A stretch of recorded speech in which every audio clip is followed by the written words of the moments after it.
এখন সময়টা ছিল শীতকাল। কলেজের সকল বন্ধুরা মিলে ঘুরতে যাবে, চাঁদা 5,000 টাকা। আমি পিছন থেকে বলে উঠলাম আমি যাব না রে।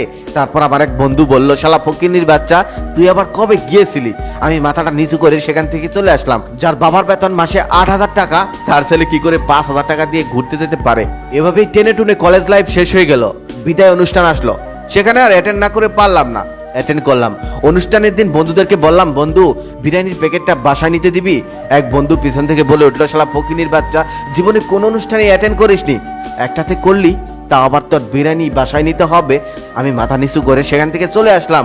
আর মনে মনে ভাবলাম, যেই বাবার ঘামে ভেজা টাকা দিয়ে বিদায় অনুষ্ঠানে অ্যাটেন্ড করলাম, সেই বাবাকে রেখে আমি কি করে বিরিয়ানি খাবো? খেলাম না, বাসায় চলে আসলাম। পরীক্ষা চলে আসলো, সবাই নতুন নতুন জামা কাপড় কিনেছে, জুতো কিনেছে। আমার জামা কাপড় তো দূরের কথা, একজোড়া জুতোও নেই। পরীক্ষার দিন সকালে বাবাকে বললাম, বাবা তোমার জুতো জোড়া দাও তো, পরীক্ষা দিতে যাব। বাবা তার জুতো জোড়া আমাকে দিল, কিন্তু তার চোখে জল।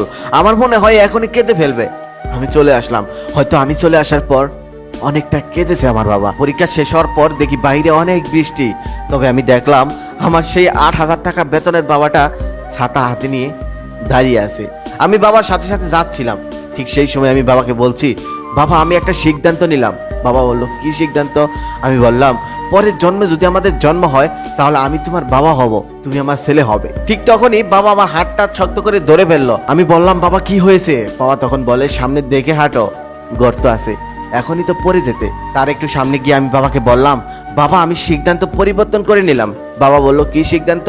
আমি তখন বললাম, পরের জন্মে যদি আমাদের জন্ম হয়, তাহলেও আমি তোমার ছেলেই হতে চাই, আমি তোমার বাবা হতে চাই না। কারণ এই দুনিয়ায় তুমি ছাড়া আমাকে কেউ আগলে রাখতে পারবে না।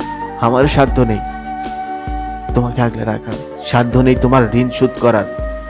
আমি কখনোই তোমার ঋণ শোধ করতে পারবো না। তারপর অনেক বছর কেটে গেল। বাবা এখন অবসরপ্রাপ্ত, আমি একটা ভালো চাকরি করি। সেদিন অফিসে যাচ্ছিলাম, ঠিক সেই সময় বাবা পিছন থেকে ডাক দিয়ে বলল, বাবা কটা টাকা হবে? আমি থমকে গেলাম। মিনিশেই মনে পড়ে গেল সেই ছোটবেলার কথা। বাবা যখন অফিসে যেত, তখন আমি বাবার কাছে 2 টাকা চাইতাম। 2 টাকা দিয়ে তখন 2টা আইসক্রিম পাওয়া যেত, কিন্তু বাবা বের করে দিত 5 টাকা। আজব এক ক্যারেক্টার বাবা মা, কখনোই নিজেদের কথা ভাবে না। সারাটা জীবন শুধু সন্তানদের কথা ভেবে নিজের জীবনটা পুড়িয়ে যায়, শেষ করে যায়। তখন আমি পকেট থেকে ওয়ালেটটা বের করে 100 টাকা রেখে বাবাকে সমস্ত টাকা দিয়ে দিলাম। বাবা তখন বলল, আমি এত টাকা দিয়ে কি করব? তখন আমি বললাম, বাজারে যাও, বন্ধুদের সাথে আড্ডা দাও, চা বিস্কিট খাও।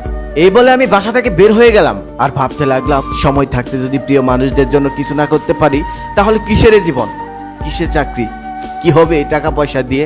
প্রিয় মানুষগুলো সারাটা জীবন থাকে না।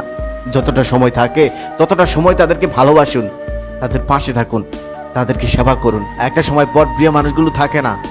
কি হবে এই টাকা দিয়ে, কি হবে এই পয়সা দিয়ে, যদি প্রিয় মানুষদের জন্য কিছু না করতে পারি?